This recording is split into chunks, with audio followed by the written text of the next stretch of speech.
Welcome to the Triple J Sports Podcast. We're back with episode number 8. I got my main man, my boy CJ, a.k.a. The Jet, a.k.a. Christian Jet, a.k.a. my stud, my guy. Stop saying a.k.a. It's annoying. We're back and we're ready to rock with. What episode is this? Episode 8. Our guest today is Noel Felix. Noel is a 12-year NBA overseas pro basketball veteran, retired, off into an entrepreneurial career, and back involved with the youth of today as a high school advisor and counselor. Coach Felix, Noel, and I have an opportunity to do our first road episode. Quick shout out to the Elbow Room in Fresno for making some room for us to sit down. And Noel has some great stories. He shared a locker room with a lot of NBA legends during his time with the Seattle SuperSonics and the Cleveland Cavaliers and others. We both played for Coach Tarkanian. Lots of lineage of great guys, talented guys that we played with that have done a lot of great things. So hope you all enjoy this episode, and we are off and running. Guest today, Noel Felix. Enjoy. Now you can stop talking so then they can watch the video. That's right. You heard it. Off we go.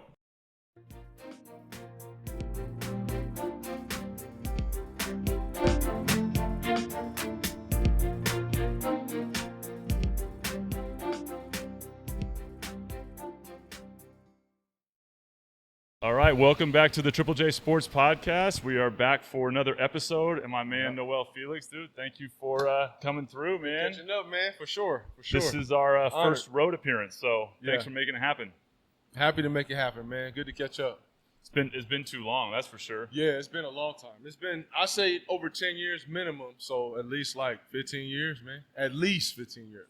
Far too long. I know Yeah. we caught up, but I want to jump right in, man, because there's a lot of time. But for the audience, Noel and I, we played together back at Fresno State, and Noel went on to have an amazing career. So 12 years. Whew. So let's jump in. So where you grew up in Inglewood in the LA area? So for me, I it's funny because like my son, he texted me recently, asked me like is it Inglewood? Is it?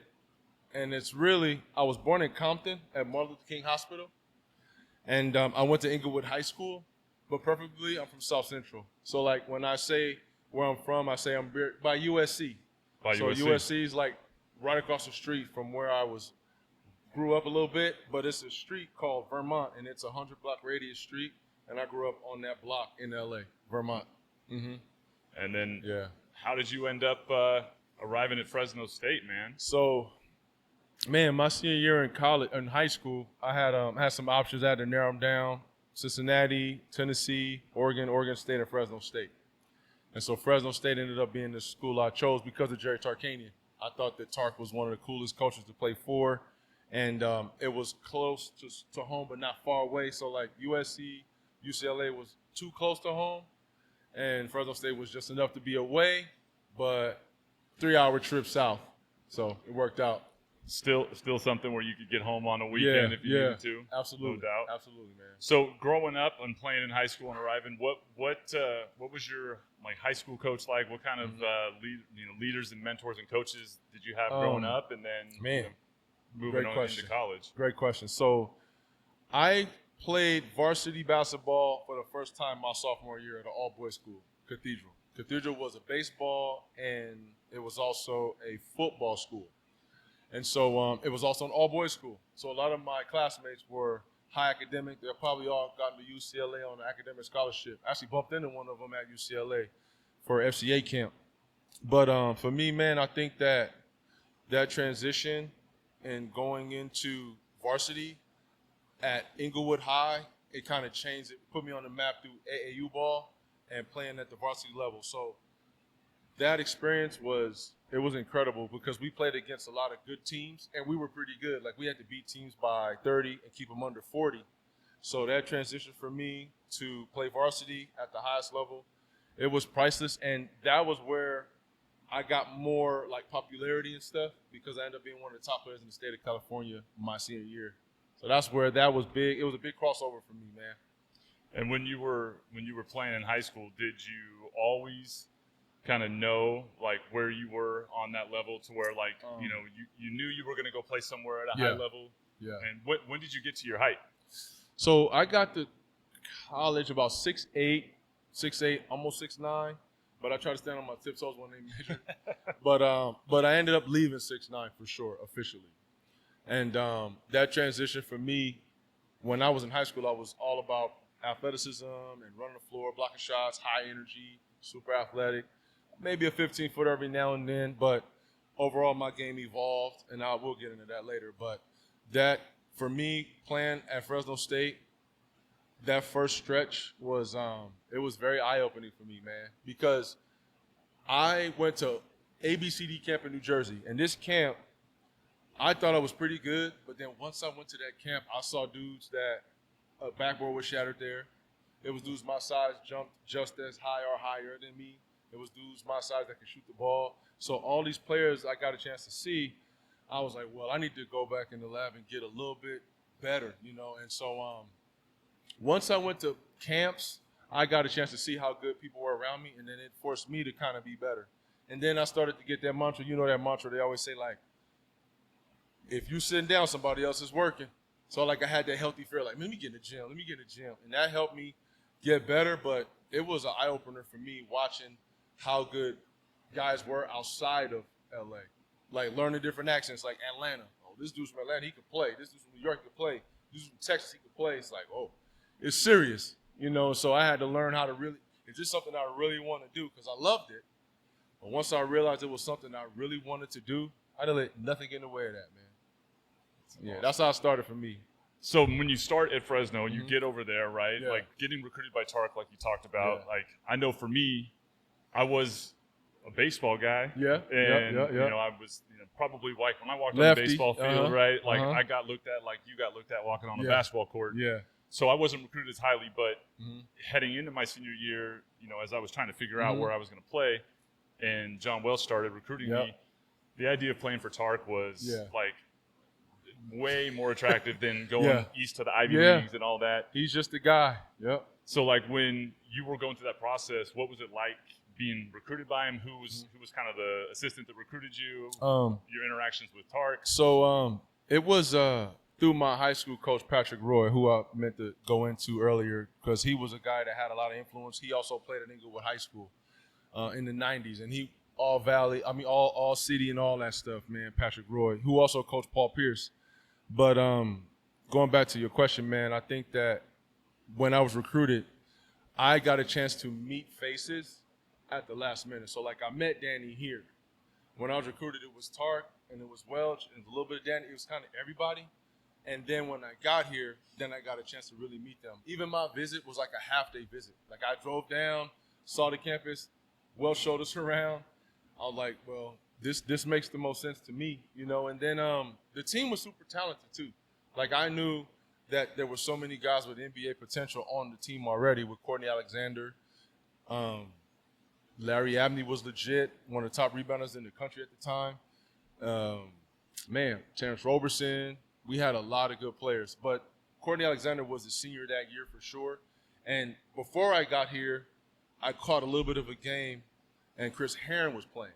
So he was already an NBA guy, and then you had a potential draft pick who was drafted in Courtney Alexander. So there were guys consistently getting drafted to the league under Tark from here, at least when I was around. So it was pretty cool to see that level of talent and also try to measure up to that.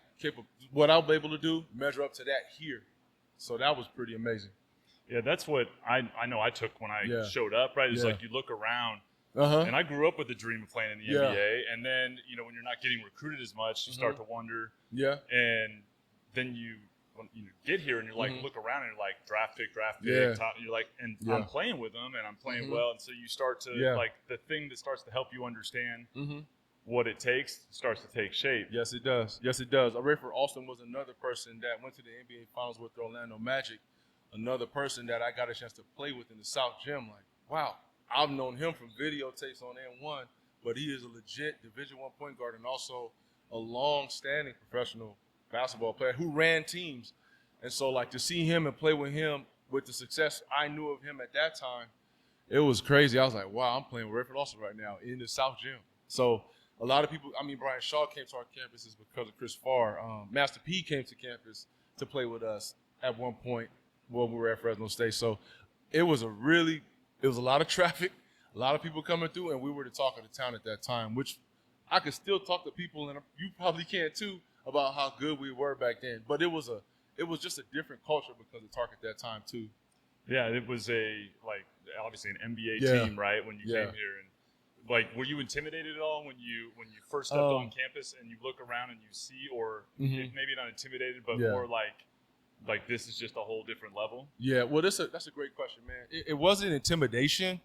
I feel like for me as a basketball player, I dealt with a lot of confidence issues based on what I felt like I should be doing, as opposed to what other people are doing. And it's like, oh, these lights are brighter. For example, like when I was in the NBA, and I had a lot of conversations with Earl Watson. He was my point guard, one of my teammates in Seattle, along with Luke Rittenauer and Mike Wilkes. But he was telling me that, man, as much as you lacing up against other players, it's about what you bring to the table, because like it's another way to say I tie my shoes and you tie your shoes like I tie my shoes. Right?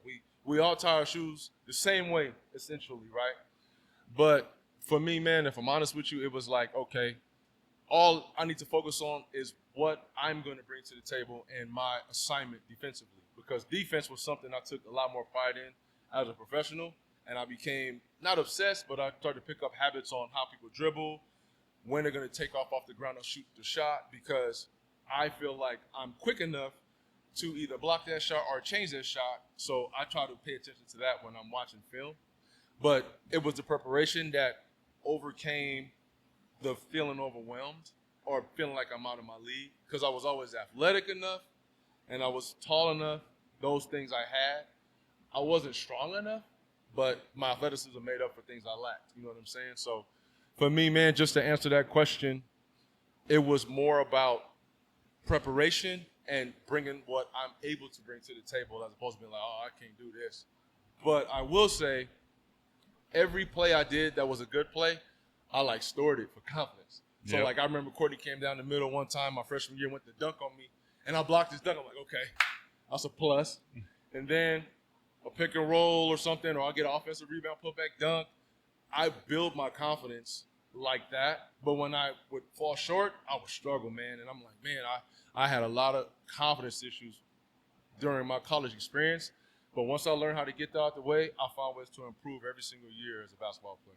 Yeah, well, when you and I met, you had pogo sticks for legs still, right? I remember a tip dunk you had at the Forum against Gonzaga. I remember that. Teddy Fletcher and I bounced around for about 10 minutes on the bench. Yeah, but, Teddy Fletcher, Inglewood too. Yeah, yes, sir, another Teddy one. Fletcher, yeah. Shout out there. But I asked that because when I wasn't getting recruited as well, my experience was similar with you. I was recruiting. I went to a tournament in the fall, like an August AAU tournament.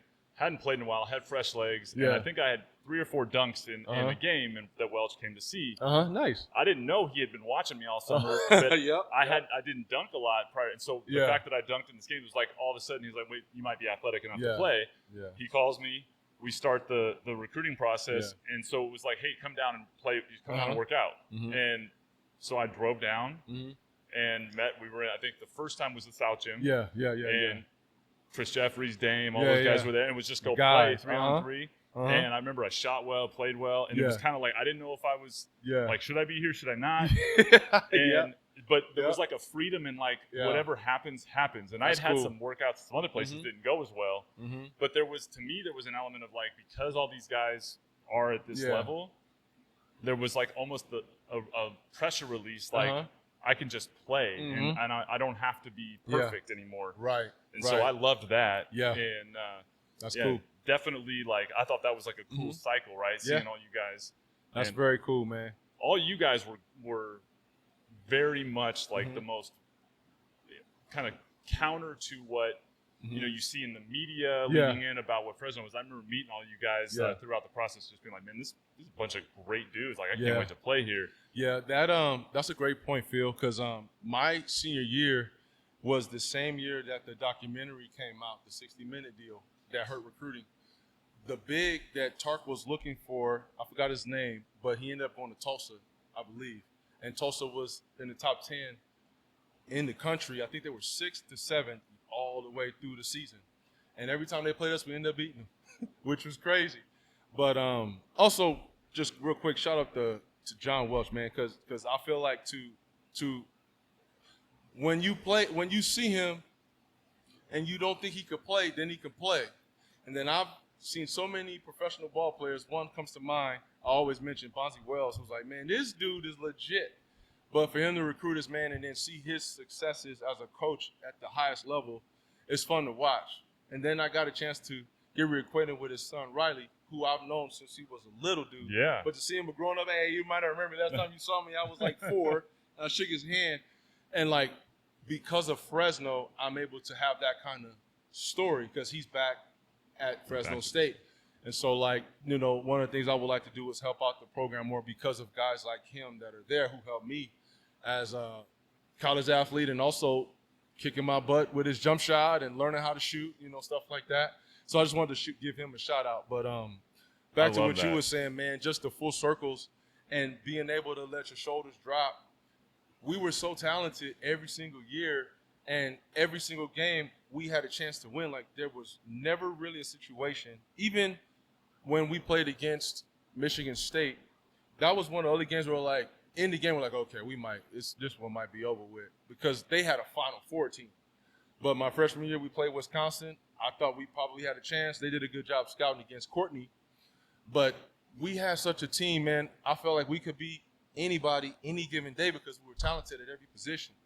And I got a lot of full circle moments and getting a lot of confidence and also being a part of a group of guys that can play but are also good guys. Because Melvin Eli is one of the coolest dudes I've ever met. By you know far. what I'm saying? I was blessed and honored to be at his Hall of Fame inductee for Fresno, not just Fresno State. And that's something that I don't take lightly, man. And also being able to talk to his son, Melvin Jr. now, little Melvin, a person that I think has potential to play as an athlete, a professional. It's just a matter of right place, right time. Everything got to line up. You know how it goes. But just seeing these dudes grow up, and he, in ways, is like his dad. You know what I'm saying? Just a good heart dude. You know what I mean? All of our teammates, just good guys. Mustafa, yourself, Travis. I feel pretty lucky. I do.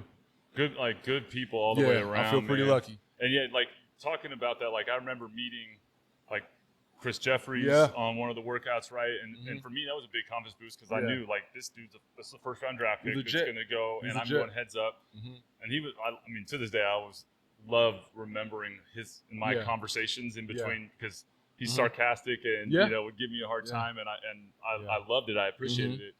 And watching you and Moose and Hiram and Mel, you know, bang and go at it. And, like, I used to tell people all the time, like, when they would, you know, make comments based on the documentary or whatever, I'd be like, dude, like, I drive Mel around a lot. Like, if I got a car, like, dude, these dudes are great guys. That, like, it's not what you think. It's not humble, like, hardworking dudes. And, like, dude, I want to definitely, like, Coach Welch, I've talked about this before, but, like, to me, he was such a big influence because I knew, like, one, I knew who he was, what kind of teaching he had, and obviously what he's done. To get any of his time to teach me was, like, man, that meant something. Yeah.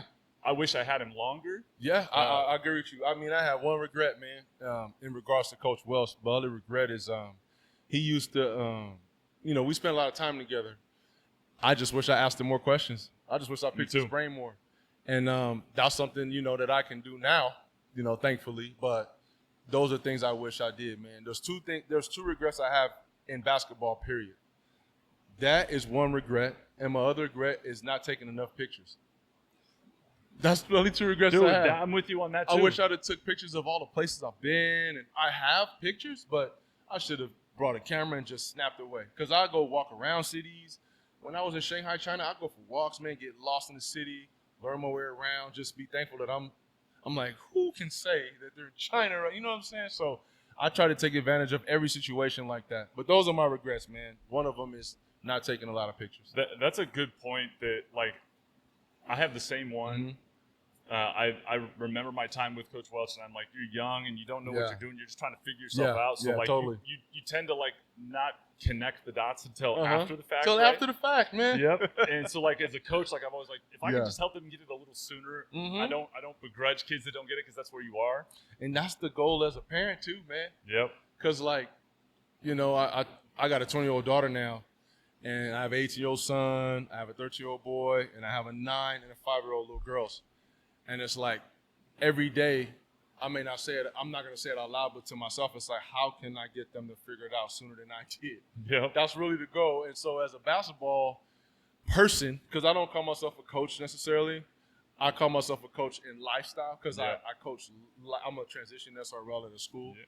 So I go by Coach Felix, but not by basketball at all. But I do train kids. And one of the greatest lessons I tell them to help me going back, because if I can go back, I probably would be a completely different player like most of us would be. Yep. But one thing I would tell my younger self is the greatest lesson I learned is not to worry about missed shots. That's the greatest lesson I learned because no one practices to miss. Everybody practices to improve a particular shot, and it improves based on your percentage. You know what I'm saying? So, like, to me, you know, now the game efficiency is through the roof because people watch those things way more in detail than they did before. But I think the greatest lesson is don't worry about missed shots because you don't practice to miss. You know what I'm saying? That's something that I would tell them. That's younger a great generation. message, Yeah. man. And I think the message to echo that I really like try to remind kids is think about what it is you want in the long run and try to like the hardest thing is to help them understand like you don't have unlimited time. Yeah. Like your time will come to an end at some point playing, and then all you will have is like what you did and what you regret because you'll want to have done more. And I feel the same way. Like I thought if I had played here longer, my career would have gone differently. And I also think like having a year with Welch, I would have called him every summer and said, I will come wherever Take you advantage, are just to be there with you. And I would have approached it differently knowing I just wanted that coaching. But I mean, to your point, I remember he used to throw me around when we would work out in the mornings, right? Yeah. And then the idea of beating us, like now that Coach Wahlberg's back at Fresno, right? My experience joining the school, like coming in the fall and the summer, was going over to Clovis West with Coach Wahlberg, Coach Welch, and a couple other guys, Dave Severs, and they would basically, me, Dame, Travis, the man, we would lose 3-on-3 over and over because they would pass and screen, and they never missed shots. Yep. And I remember being I like remember. 17, 18-year-old kid, like, how are we losing to these guys? Yeah. And understanding the game, but I look back at it so fondly, right? Like the lessons, and that's There's what this some good school ones. brought, right? And you know, Coach Tark, like you talked about confidence issues, Noe, like, and obviously you looked up to guys when you came in, but I looked up to you guys when I came, right? Yeah, like, I get it. Yep. Like I saw you guys as like where I was, but what was it like with Coach Tark in terms of the confidence, right? Obviously, Danny, his son, was there. Yeah. And so I tell you, I for my basketball skill, I can do everything, right? I can shoot it, I can put it on the floor, I can do a little bit of everything. And in my tenure, it was always well, you're a tweener.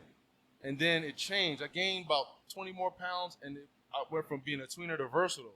So I'm like, okay, that's awesome. But one of the things about Coach Tark, he never told me to do anything specific. He used to always say when I would practice and we would break, and hey, your coach should be playing you more. And it always like filled my cup, man. Like to come from him to say he should play me more always meant a lot to me. You know what I'm saying? And I feel like in my pecking order, in our rotations and stuff, looking back, as much pride as I take on defense, I always felt like I got myself in foul trouble too soon. Because yes, you did. I remember that. Man, at the college level, once you get 2, you have another 20 minutes to play in the second half. So you have to sit. And then it's like, oh, and then I look at my numbers. It's like, okay, you're averaging X amount of points, X amount of rebounds. If you double that, it's like 14 and 9. So it's like, okay, those are solid numbers. But you got to be on the floor to get those numbers. So for me, man, Tark telling me, oh, your coach need to play you more, talking about himself. It always made me feel like $1 million, man. He was amazing at making it funny. Yeah. And like having it. And I told this to people when I went to Davis and I transferred and I was playing. Some of the things that he said to me, I knew they weren't true. Uh-huh. Like, but it was like the fact that you're lying to me to build my You're confidence. trying to find the spark in you. Like, You're how am I giving going to belief. bring out the best in this dude? And I take that philosophy to coaching. I take it personal too, because, you know, his approach was his approach. But when he got to us, he had coached thousands of kids. Exactly. You know what I'm saying? So we were towards the end, and we got a chance to see the one where you're coaching, but you're just like, you know what? I'm just going to enjoy it. You know, I'm at my alma mater. I'm going to enjoy this. And we just were really good. But I just think that dude was, I mean, to this day, he's one of the greatest coaches I've ever had because of his heart for us. Yeah. Like, I feel like that dude would do anything for me. And the way he spoke to me is a philosophy that I take now, which is, for example, if I had a program and I was a coach, I necessarily, and I'm saying this vaguely because I've only coached twice, 2 high schools, but as an assistant, by the way, but I wouldn't force the team around a system. I would maximize each one's ability. I would focus on each one's ability and then maximize their ability when on the floor. I think as a coach, that approach really resonated with me. You don't have to be a player's coach. You could know the game and never play. I respect that. But if you find a way to bring the best out of each player, you're the kind of coach I would love to play for. Because at the professional level, there's some coaches that you don't really care to play for. And then there's some you ain't feeling it, but you would want to win for him. Or you would be like, you know what? Man, let's do it for him today. You'll come into agreement with your team to do right by your coach. Some teams at the professional level just simply don't have that, So that's something that Tark definitely had. I think he was a phenomenal coach. I think that his love for us and his heart for us, I always wanted to do it for him too. You know what I'm saying? And once you get a coach at the Division I level, at the college level, to buy in, it's a whole different animal. It's a whole different level. Changes the game. And it does. There's a couple quick stories I want to tell, and I want to talk to your pro career. But like to your point on like Tark, right? Like one of the things I remember him telling me as a freshman was he pulled me in after one of the days where I made a bunch of shots, and I mean obviously I was a shooter, otherwise I wouldn't there with you guys. Yeah. And I remember him saying to me, you're one of the best shooters I've ever coached. And I remember like hitting it and stopping and being like, there's no way. Because again, he's coached thousands of guys. I know the guys he's coached. And I walked away, and at first I was like, but it just kept sitting with me like, I know he doesn't fully believe that, but he's essentially saying he thinks I have the potential to be. And the fact that he's willing to say that was enough for me to swell with confidence, right? And then I wanted to live up to it. Like I wanted to be what he said that I was. Yeah. And that stuck with me. And I remember multiple times when he would do that, like before I was redshirting kind of, and then when I came into play, I remember before a couple of the games, like some of the things he would say to me before was like, dude, I want to play well for you, right? Like I want to play well for Coach Welch because he's invested in me. Yeah. And then when I went and played at Davis, I played for some other guys that were great like that. And I played for some other coaches, even when things changed, that were like beat you down. I took the philosophy into life that dude, you want people to know that you believe in them because you will get the most. It's very true. And then you can hold them accountable because he would hold us accountable. He just would like he would do it with humor and he would do it in a way where we wanted to respond, but it wasn't like, man, this dude's tearing me down, And I think that's a big part of why he was able to coach so many players. I think so too, man. I agree with you.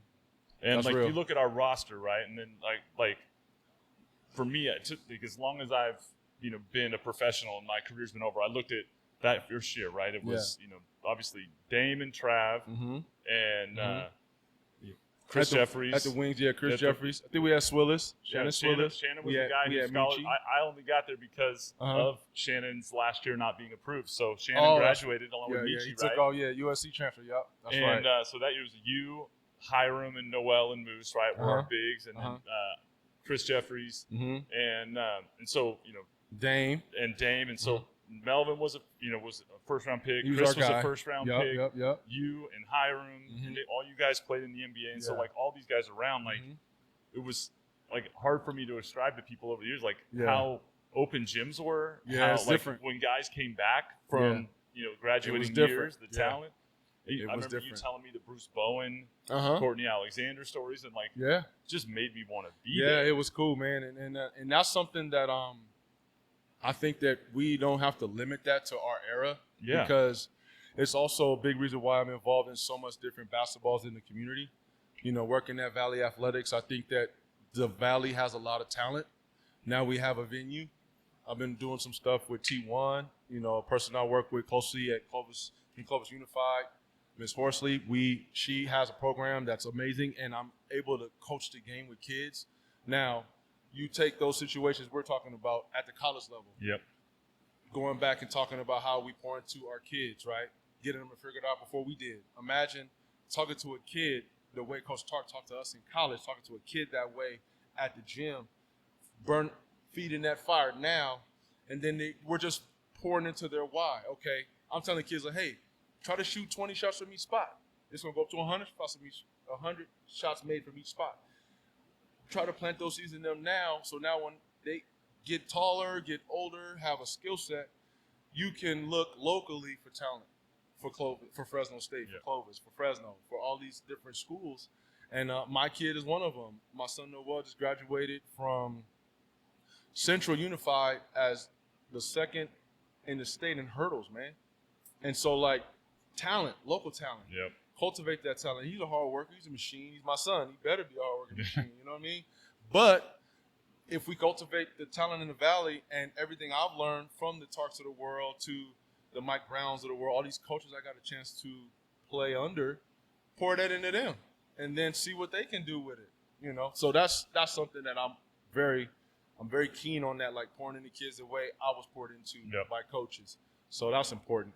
Well, I think that's when I look at, like, the effect of Tark, collectively, like, everything I ever done as a coach was predicated off of the guys that influenced me positively, and his, his stature and status and the way that he was positive. Really, like, that's all I've ever been. It's like, believe that guy can do something that he maybe doesn't even believe yet. Yeah. And you'll get that, and that creates us as leaders that mirror that and share it. Absolutely. And so his impact just continues to cascade down. Yeah. And for you, like, shifting into you go on, because obviously you are, like you said, you're versatile, you're athletic, you have the skill set. You went on to have a little bit of everything. Great pro career, and I always said when we played together that, like, as far as talent goes, there was no one with a better skill set, more athleticism than you had. You know who else said that to me, man?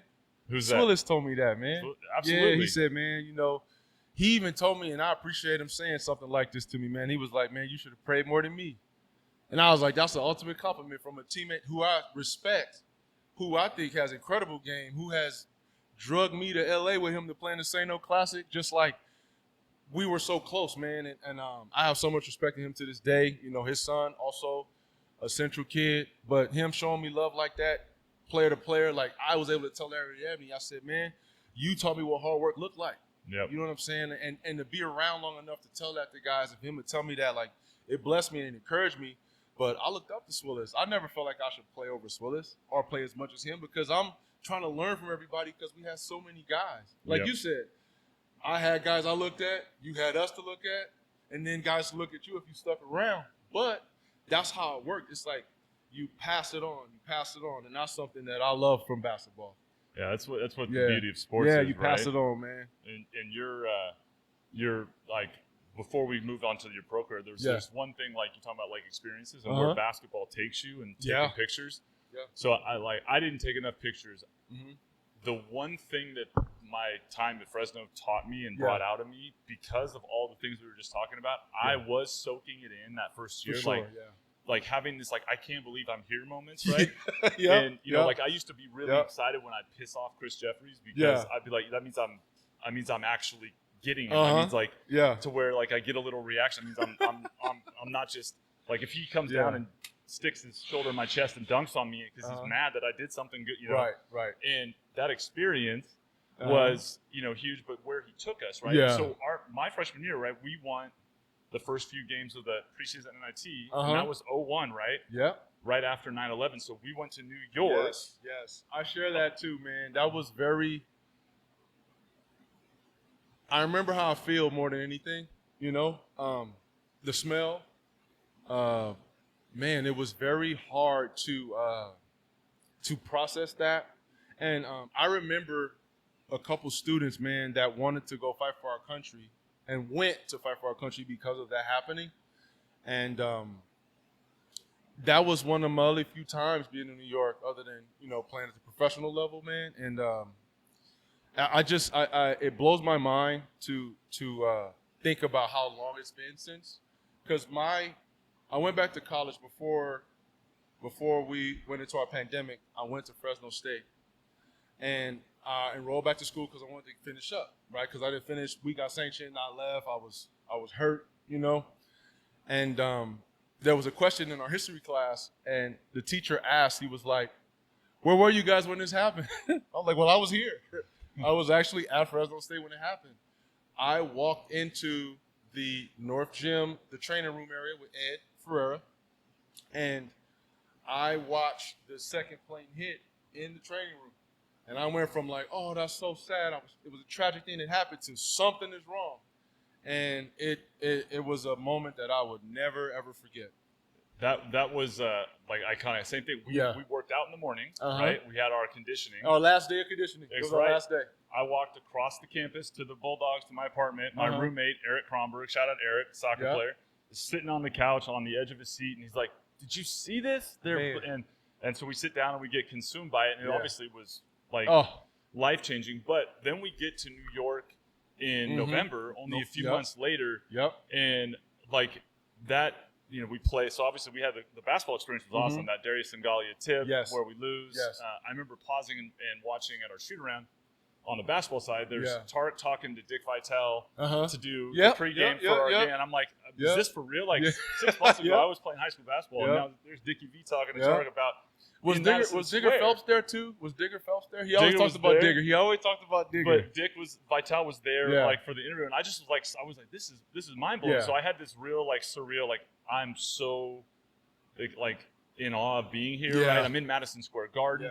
And then we left that shoot around and we went by the ground zero. The rubble, and like that whole moment of looking at, like I tell people all the time, what got me was looking up at the Empire State Building and then looking at the pictures of the Twin Towers next to the Empire State and just having this inability to comprehend that coming down. And so then like getting the understanding of like what it was like, potentially. And it was just being brutal. so grateful that like basketball brought me here to an experience that I'll never forget. That's a very good point. That's a very good point. Because you playing in the Garden, that is absolutely priceless in itself.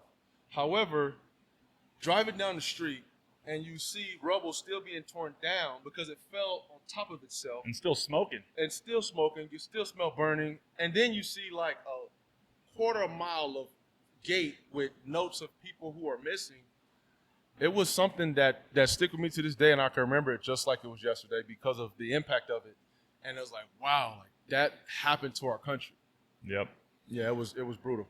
And I think that's a really good point. I'm going to take that with me just to continue to remind kids to like soak that up. Yeah, that's something that I'm sad to see that happen to our country and watch people. And then on top of that, everybody that breathed in the rubble of it got cancer. Sick. They got cancer. It's just something that you don't wish happened to. I mean, for human beings, like that is something that definitely. And then there's things that they talk about now that they unpack of recordings and stuff that they had that they didn't know about. Yep. Those things that come up because of the impact that had on our nation, leading us into a war. It's going to be probably unpacked forever, man. Forever, and we were young kids at that time, so to have that moment to like help us grab perspective, right? On TV it's sensationalized like a movie, and so I know it was like being there changed my way that I look at things going forward. Absolutely. So, it was very devastating. Yeah, definitely like one of those experiences, and that kind of brings us to your pro career, right? So you had 12 years, right, as a pro? 12 years, man. And you played, obviously, in several countries. You played in the NBA. You shared a locker with LeBron James at one point, right? Yeah, that was amazing. So, talk a little bit about your pro journey, like where you started, where you played. And So, in a nutshell, my pro journey was one that I don't take for granted because I've never had surgery in my life. Never had surgery. And I've met so many players, and having to play in certain places where, medically, you probably don't want to go to their ER to have anything dealt with you. That's and true. So for me to be able to play basketball, I broke my hand. I tore my shoulder. I tore it in Korea. I broke my hand in the showcase in the D League. I was getting called up to the Denver Nuggets too when I broke it. And that ended up being something that cost me the rest of my season. However, I definitely am so grateful because basketball has awarded me to see the world in ways that people would dream of. I was playing with the Phoenix Suns. I went to camp with the Phoenix Suns. I signed with agent Todd Ely. He came to visit, gave a good package. It was either him or Nick Irvin's brother, Mac Irvin. They were with Dan Fagan. Rest in peace, Dan Fagan.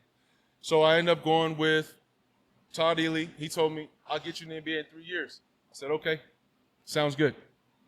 My first opportunity as a professional, I went to Summer League with the Phoenix Suns. Our best player was Joe Johnson. He averaged 30. Joe was very good. Savage. Ironically, he also played with Chris Jeffries at Arkansas, too. I think he was a freshman. I don't think I knew that. He was a freshman there, I think, when Chris Jeffries was there. Before he came and played with us at Fresno State. But I had a really good showing, and Mike D'Antoni was on our coaching staff, and he encouraged me to play overseas. He told me a little bit about his experience playing in Italy, and so I chose to go play in China. And the team I played for, I was so excited about it. It was the Shanghai Sharks. Shanghai Sharks just won a championship with Yao Ming. So that following year, Yao Ming was drafted to the Houston Rockets. And then that following year, I went and played with them. And it was so amazing because I played with the starting point guard for the Chinese national team. His name was Li Wei. That was incredible. I enjoyed that experience. And then I came home, and then I played in the minor league in the CBA. That was another great experience because I got American coaching. So I think if I didn't come home to get American coaching when I did every year, I wouldn't have been able to transition as soon as I did in the 3 years because I played for a guy named Larry Kostoviak for the Idaho Stampede in the CBA. Okay. Great coach, played with the Chicago Bulls and Michael Jordan, taught us the triangle, all those little things I learned. And so those experiences, that was the pattern. I would go overseas, I would come home, I would play in the minor league, and then do summer league. And then I did the Seattle Sonics, and that one, the rest was history. But before I did that one, I trained with the Spurs in summer league. And at that time, their coaching staff, Mike Brown, they had Brett Brown, obviously. Pop was the guy. But Monty Williams was there. All the coaches that were there, Budenholzer was there. Our whole staff was all five-star coaches who coached in the NBA. And so that experience was cool because I got a chance to work out with Tim Duncan. He was getting ready for the national team to go play in the Olympics when we went to Greece. So that was incredible. And then I was able to play with our national team to qualify us to go to the Olympics for Team USA. And so my career was like that. And then I got my call up with David Yeager was the head coach. And he called me up from the Sioux Falls Skyforce to the Sonics. Dylan Shrimp was recruiting, like he would come watch me play, like watch you play. Yeah. So I got called up, and then I got CBA Player of the Year. It was an incredible time. And then after that, I went to play for Maccabi Tel Aviv in Israel. That was the best decision I ever made. Really? Yeah. And the reason why I say that, one, I made 3 times more that year than I did had I been in the NBA, and the other was because of the travel. 1 week we play in Greece. Next week we play in Turkey. Next week we play in Italy, Spain. Like every week we're in a different country. I saw the world and I was like, this is amazing. So that was one of my coolest experiences. And then towards the end, it was just like I told my agents, because at that point I didn't really need, my name was that big enough. And I just went with agents overseas. And I would say, tell me a good place to play in this region. And then I go play there. So like, that's how I got to Puerto Rico. That's how I got to Venezuela, Dominican. I just would go play, and they say, hey, man, go play in Dubai, Bahrain, or Qatar. I ended up going to Qatar. So that's how my whole career, I just tried to go places that I've never been. That's how I did it. That's amazing. Like when I hear you talk about it too, and I've heard this in the past, one of the things that I don't think a lot of people understand about pro athletes, there's a contingent, right? Like we all have our ceiling, and we don't really know what that ceiling is till we hit it, right? And mine was, in college with, where I finished, and I could have played overseas professionally at some of the lower levels to begin with. But for you were in that range where if you're not the NBA superstar where you're going to be with one team kind of dictated, a lot of guys, like Yeah. I know, I've had this conversation with those, like, a SAC product like Matt Mhm. Barnes. Like, you have to work your Oh, way yeah. in, and you end up Yeah. playing in a lot of cities Yeah. and a lot of, Mhm. like not journeyman, but you kind of Yeah. are journeyman from places. So Yeah. as amazing it is, you have to love the game because you're going to Yeah. be moving cities, you're going to be Absolutely. moving countries. And if you don't love the game, I think Mhm. that's where a lot of guys burn Mhm. out because Yeah. you just talked about moving all sorts of places, Yeah. which are great from an experience of traveling, but Mhm. Phoenix and Yeah. the list of cities, Yeah. like There's there's the Spurs. I went with the Jersey Nets. I played with a lot of teams in the summer, and it just gave me more options when my year came back when around. you came back. Mhm. And what was that like as, from a family perspective, like as So- you were navigating that? From a family perspective, that was a big reason why I chose to shut it down too toward the end of my career. My wife and I, we had our second child, and that gave us 3 at that time. And so it was time for me to start winding down because she was doing a lot by herself. And one thing I would credit my wife, she never told me to come home. She made me decide on my own. She never discouraged me. I always was able to go play and take advantage of opportunities and say I've been somewhere. And I would try to fly her out when I got a chance to as well. So she got a chance to see the world when I had a chance to. To do it, Yeah. but she held down the fort and let Yeah, you. she did, man. She did. So for me, with the family thing, it was if I felt like it was time. I ended up turning down some jobs at the end. Argentina, I didn't go. I had some opportunities in South America. I chose not to do it. I ended up not doing it. Yeah. Being able to do that and experience those things. Are there a few moments in your career? Like I'll give you a couple ways to go with it. Like Yeah. some like really memorable. Oh yeah, I got a lessons lot of from memorable some lessons, yeah. individuals. Some funny moments where maybe I've been through a lot of crazy stuff. I've been in a car accident in China, but because of China and there's so much going on, I'm in a taxi. We got rear-ended really hard, and I had to get out the car in traffic, and I had to get another cab. I kept going. He just stayed there. So that was a crazy experience. And then there's one I would tell you that's very interesting, man. I was in Egypt. I was in Alexandria, Egypt, and I lived in Alexandria right by it was the ocean or the sea, and it was a street and then all the spots. And I lived in it's a country club. So we had tournaments. This is around 2013, 14-ish. We had tournaments in Syria. We had tournaments in Syria. And so they kept canceling the tournaments. Like, no, we're not going. I'm like, I'm getting paid to be here, and we're just practicing. So we ended up practicing for an entire month, just canceling tournaments. We ended up taking in a tournament in Tunisia, Africa. I go there, I hit a game winner, 3-pointer. It was fun, good times, white sand, beautiful. I find out like 8 months later why we didn't go to Syria. ISIS was shooting cars off the highway and Oh my executing goodness. people. So I was the only American on our team. If I would have been caught up in that mess, and I'm a Christian, I'm a believer, if I'd have got caught up in that, I probably wouldn't be here today. But I missed it by like 8 months. And then ISIS also massacred people at the beach in Tunisia, Africa. They went executing people. It was horrific. But at the time they were growing, so that's why my team in Egypt didn't go to Syria. didn't to go, play. and they Yep. weren't talking about. Yeah, that's Yep. that's definitely one of the points when I think about like I playing dodged a bullet. overseas, right? Yeah, I You're dodged like a bullet. Going Yeah. to a new country, going somewhere where you're not familiar, the laws and all that. Mhm. Like, Yeah. people necessarily think because you're like a pro athlete, like that stuff Yeah. doesn't affect you, but it does. It Like does. when you guys go, you're It's your life. just as liable Yeah. to. I got some buddies that played in Mexico Uh-huh. and had some issues when they were playing yeah. on those teams. Like, Yeah. so you're Mhm. it's a career, but it's also you Yeah. gotta love it. Yeah, there's a lot of dangerous places to play. Like I played in Venezuela. I love Venezuela. I love my experience there. But there's certain streets you got to be careful. Just like my instincts and my antennas, as if I'm in the inner city, is what I have to activate when I'm in a different country. Because you never know. You got to be careful. If I'm walking this way and a person crosses the street and starts following me, I'm probably going to go into my local spot. One of the other things I also do is make sure I know where the U.S. Embassy is, wherever I play too. Those are different habits I picked up from traveling as much as I did when I did. Bet your passport looks pretty full, man. I had to get a new one.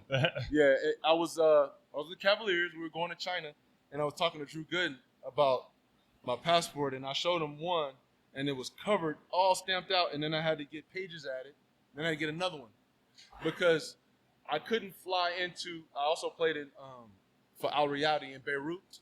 I couldn't fly into Beirut with Israeli stamps on my passport. So I had to get a whole new passport to fly into Just to fly Lebanon. in. Yeah. That's I got a lot of stories. I know, and that's to me I is got a lot of what's stories. interesting. So let's get like on the NBA side. Yeah. What what are maybe a few stories or anything in particular that you remember from your time? You mentioned a great coaching staff. I can't believe all those guys were I'll there. tell you this one. This was really amazing. So one of the things about Seattle that I loved, Ray Allen took me in. Like he took me in. Like we would drive to the games together. He would pick me up and take me to games.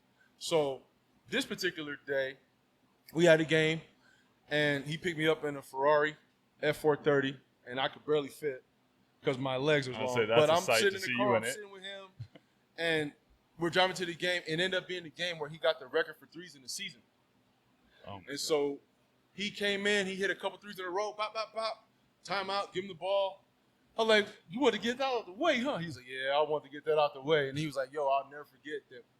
I'll never forget this moment, man. Like, you rode with me to the game to get that record. That was one of the coolest things ever. And so I used to pick his brain on the plane. I sat next to him on the plane. We would watch Kobe when we played the Lakers, and we would watch, like, my offensive clips is like 45 seconds. Kobe's is like 13, 14 minutes. So we're just watching Kobe just destroy people one-on-one, trying to figure out how to guard him, and Ray just watching his footage. And it was one of the coolest moments. I'm like, we're getting ready to play the Lakers. And I'm a Laker fan because I'm from LA. But those moments are just incredible. Playing with LeBron, me and LeBron went, so like back at this time, we would get DVDs. So in China, you get all the bootleg DVDs. So I get a bunch of DVDs, and LeBron would snatch my DVD, he'd go through them. He's making fun of all the movies. I wouldn't watch this. I'm like, man, this dude. But made me feel like a teammate. So, like, one of the things that I really appreciated about him was that. Because to me, he was better than advertised. Like, when I watched him play, we're practicing, and we're a professional. This is the NBA. Yeah. He's going to level 5. We're going to level 10, and he's still winning. I'm like, this dude is better than advertised, man. And then the only way I can show proof in that is how long he's been able to do it. Because he's one of those guys that say things like, and you can miss it. He'll be like, yeah, every single day. He really does it every single day. And that was something that I was so impressed with. I even got a video he made for me giving shout-outs to my son, Noel, when he was a little boy. Man, give my son, like, that's how cool he was. I feel like I'd be like, hey, man, we give you some shoes. Can I get some LeBrons? Like, that's my relationship with him. That's awesome. Yeah, and, like, we had a Halloween party. And Rich Paul was Axel Foley, if I can remember. LeBron was King Leonidas. Nice. And I was the Grim Reaper. Nice. But I came in and I rented my suit, man. It was so big. The head was like this. So I walked in and LeBron was like, Spartan. He pulled out his suit. And they thought it was Big Z. Yo, gosh, I took off the thing. Like, oh, that's Noel, man. They didn't know who it was because it looked like I was 10 feet in the costume. I ended up winning a TV. I won a TV from him. Yep, he gave away a TV for the person who had the best costume. Man. So I got stories all day like that, man, all day. But basketball, I mean, my time with Earl Watson, like he always talked to me about the game and told me how to approach it. Because I played with Earl Watson at the St. O Classic when I was in high school, going into college, like a little league we played in. Just so many cool memories. Me and Luke Ridnour, Nick Collison, just the respect I have for these guys. And the time spent was it was priceless.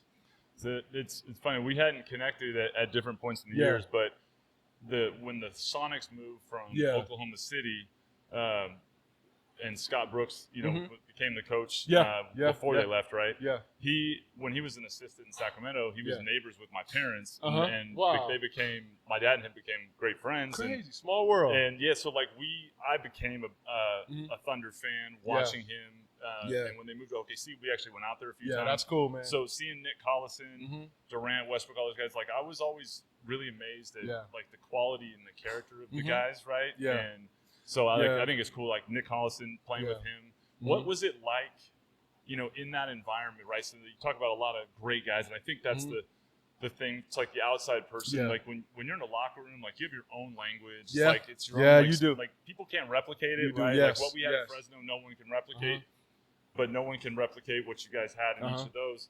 And guys are just guys at the end of the day, and it's that same deal. But there is a difference, right? The coaching, the way coaches approach it, the assistants. So how would you differentiate, like playing for Tark and the college experience with Danny and John Welch and Chris Farr and then playing in the NBA and pro? Like, was there a distinct way that you saw coaching be different? I didn't see it different. I definitely knew it was a system because when you're going to come in. And at the pro level, sometimes you won't play the first quarter. You might come in the second quarter, and then obviously when the playoffs come, I never got a chance to really experience the playoffs, but when it does come, you definitely have a different rotation or you fine-tune it, things along those lines.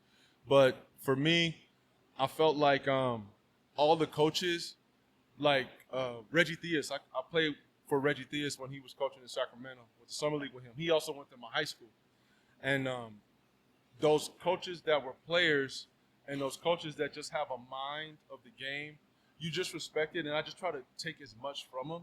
So, I didn't really look at them and grade them. Even looking back now, I look at it like, what can I get from this coach to make me better? So I took advantage of it that way. Whenever I came to the gym, I tell people our practice schedule was 10 to 12. I was at the gym from 7 to 3. So I was at the gym all day. I lived there. And I try to say, I've mentioned it before, I tell people when I get a chance to share it, if basketball was a lemon, I squeeze every juice out of that lemon. I would go back at night, security guard knew me, and I played one-on-one with my buddy from high school because he lived in Olympia, Washington. My boy Marvin Isaac. We would go and play ball at night, and he would just hang out with me, and I just soak it in. I'm like, this is the NBA locker room, man. And I never took it for granted, never took one second, because I knew what it took to get there. You know what I mean? I think the gratitude piece and the recognition and appreciation is something that, a blend of that with that competitive drive to be great is something that I think a lot of guys have that is really cool. And then when you finish a career, right, then it's trying to figure out how to make your second chapter of your life. And one of the things I want to make sure that we touch on, right, with what you're doing now, right, and you're wearing your swag, you owe me a shirt and a hat at least on this, but with Give Culture and your brands, so talk to me about what you're doing today. And man, gladly, man, thank you. Well, real quick, man, because I know we ain't got a lot of time, but locker room, right? So for me, the locker room was an environment that was very precious because we come there and it's our space, it's like our getaway as a team. We come, we regroup, there's issues in the locker room, there's fights, there's jokes, there's all these things. But for me, the locker room is more sacred because I've been in so many different ones. So I've been in locker rooms where I was the only one who spoke English. I've been in locker rooms where this guy, all he cared about was a paycheck. This guy, he prayed for free. And in between. So for me, my brand was my approach to the locker room, which was to be kind to my teammates, to be respectful to my teammates and their cultures. There's so many layers to that. To a player from another country will see that you respect their culture. They will see that you are interested in what they're about. I'll try different foods. I do anything I can to let them know that I'm here. This is my new family. I'm leaving my family to join this family.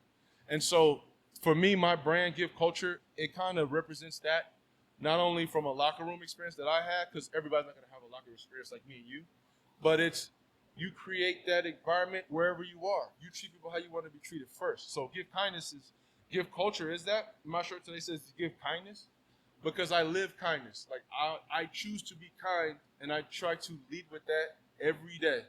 And that has rewarded me in my relationships. That's why I can reach out to LeBron's associates to this very day. That's why I can talk to people I play with overseas about a player that has a little bit of talent that want to play and get paid to do it. I have those relationships because I led with kindness or patience, encouragement, being thankful, being appreciative. I feel like society is lacking that. And we started this company about 2015, 16, and every year I feel more bolder to share it with more people because I feel like we lack it so much. You know what I'm saying? So that's why the Azor cases, when I talk about giving anything, it's about giving it without expecting it in return, which is what love really is anyway. That's right. Which is what our society lacks. So I go everywhere I can. I go with corporate companies, and I go to elementaries to share what it means to be good to the people around you, which establish relationships. And me working at Clovis Unified, I share that to the effect that you never know. You can be working with your classmate or for your classmate. That's right. You know, remember Eric Contente? Yeah, remember Eric? Eric Contente, man. I always say I vouch for him to walk on and be on our team. And he remembers that to this day because I vouched for him. Like, man, you know, he's a walk-on, but I think he'll help us. And he was with us when we found out that we were getting a self-imposed sanction. I remember seeing his face. But now he's a principal. I played ball with him in the 40 and up league. And he's just a guy I consider a friend to this day. But I was kind to him 20 years ago, and he remembered it. And I think those are things that we could tell kids now, going back to pouring into them, things that you don't have to go through anything to be good to somebody. Just be good to somebody. They might help you down the line. You never know. So that's what this brand is about. And it's about being selfless. It's about changing the culture in society. And it's about choosing to see the good in other people. And that's all that matters to me, and that's all I care to do now. I'm like, I get goosebumps when I think about it, man, Yeah. because, and I hear you talk, because one, I can hear the conviction in your voice, Yeah. but two, like, over, you know, my adult life, Yeah. and, you know, being somebody who's led a lot of people and really was influenced by what I Uh-huh. learned as, you know, as a player under, you know, the coaches I Yeah. had. You know, building confidence, being good to people, helping them important. succeed has always been my philosophy. Mhm. And the world doesn't share that always. And I think the hardest part of, you know, conveying that to kids, especially as they're learning, is that, you know, you don't do it for the idea of getting something back in the moment, which you have to, you know, helping them understand that that's just a part of you being your best self. Yep. And there will be a return. Like, to your point, you, like guys that weren't athletes, Mm-hmm. oftentimes are heading up businesses, and the world interacts. But in that moment, there's a lot of, like, you know, insecurity and a lack of you know, maybe awareness that people experience, especially kids, and to help them understand, like, the least complicated thing in life is to be kind to somebody. Yeah. Like, that's the least. You don't have to think. It's very simple. You don't have to overanalyze it. It's the tongue. It's powerful, man. I'll share this with you. Example. So, and then I'll tie in a truth. Example and a truth. So, my example is LeBron James. I played with LeBron. I was lucky. I went to camp with him. Incredible player. If LeBron said, man, if I pass you this ball, I don't think you can make that shot. I don't trust you. That's going to stick with me because that's our leader. Yep. But if he said, man, you're going to be ready to knock this down. Boom, boom, boom. I'll pass you. You're going to knock it. I'm going to be ready to shoot that shot. All he said, he could have said, I don't trust you. I trust you. Now, let's go to a truth. Steve Kerr, Michael Jordan. Steve Kerr was like, I'll be ready. Jordan's like, I'm coming. You know what I'm saying? And then now the rest is history. It's part of their book. They got another ring. But it's saying that, like, imagine telling somebody you can do something, believing in them more than they believe in themselves. It's one of the coolest compliments we can give someone. Because once they figure that out, they credit you for that. And then when they think about you, it's a positive thing. That's right. And you can impact the person in that way by speaking life into that person. I think that matters. I think that's absolutely everything. So being a coach, you have the responsibility. But then we have a Tark who kind of laid that foundation before we can define what that even is. Like, his heart was so big. And it's like, I would do anything for that guy. That's and right. to play everywhere I played and to do all the things I've done and for him to still be my favorite coach says a lot about him. You know what I mean? Absolutely. So, yeah, to me, I think how you speak to people and how you pour into them and be a light to them, it's about cutting their light on. And then they can go out there and do what they're called to do. I feel like my job, I'm called to serve, man. I just got ordained as a deacon 2 weeks ago at my church. I'm called to serve. So, like, this is how I serve. I serve by giving kindness, giving encouragement, giving thanks, giving patience, because we all need these things to thrive anyway. You know what I'm saying? It's just focusing on those things. You know, aside from media and what you hear and what you don't understand, if you lead with those core values, it's why I have the relationships I have to this day. Well, that is a impossible thing for me to follow up and say anything better, because that's perfectly said, bro. And, you know, that's definitely why, you know, we're going to keep let's go, supporting man. the brand, man. And, Thank you. and we're going to keep collabing with Give Culture on Thank this. you. And I, you know, certainly have a ton of respect for what you're doing with Yeah, it, same, man. Like, You too. We've got our pass. You're doing this one. I'm doing this one. Yeah, We we're both going got to our bring them paths. together. Yeah, We'll bring bring them them together and do our thing. But I love the fact that you're really pushing it towards the youth. And, It matters, and sending man. that. It's like our generation. I heard it said, a guy once said it. He said, For my kids, like my ceiling is their floor. So like I'm passing to them for them to take a pass to the, and it's all that matters, man. It's all that matters. How are we gonna be a blessing to the generation after us? That's exactly right. Well, Yeah. you have a platform Yeah. that garners you a certain kind of response from Mhm. people, and I think in particular when the responsibility that Yeah. that people have in life is universal. But when Yes. you've had the success you've had, you've played Yeah. and been when you can say I've been in a locker room with LeBron Uh-huh. James, when you Yeah. can talk and use the names that you've just used, Yeah. that you have an ability to capture the ears Yeah. of kids that Uh-huh. others may not. Get their attention. Exactly. It's so true, Phil. I played with LeBron. I did it, and then I'm like, yeah, but the locker room was this. But that's not limited to me. Everybody's not going to dunk a basketball about how I treat people. You can do the same thing and watch the impact you have based on how you treat the people around you. It's exactly how I share it. Yeah, I get your attention. I'm 6'9", I wear size 15. I played the NBA. I played overseas.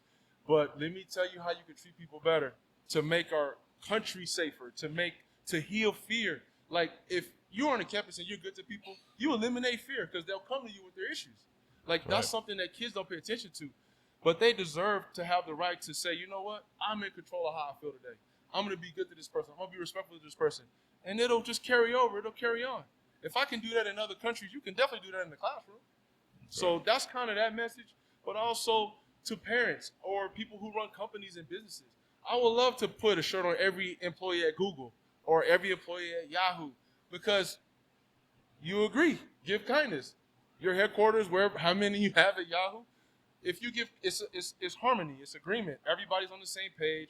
Everybody treat each other right, and your work environment is a healthy one by how you treat people. And that to me, that's everything, man. So that's what this shirt. It just captures that, and society needs to hear that. And if I'm walking down the street, my shirt says "Give patience."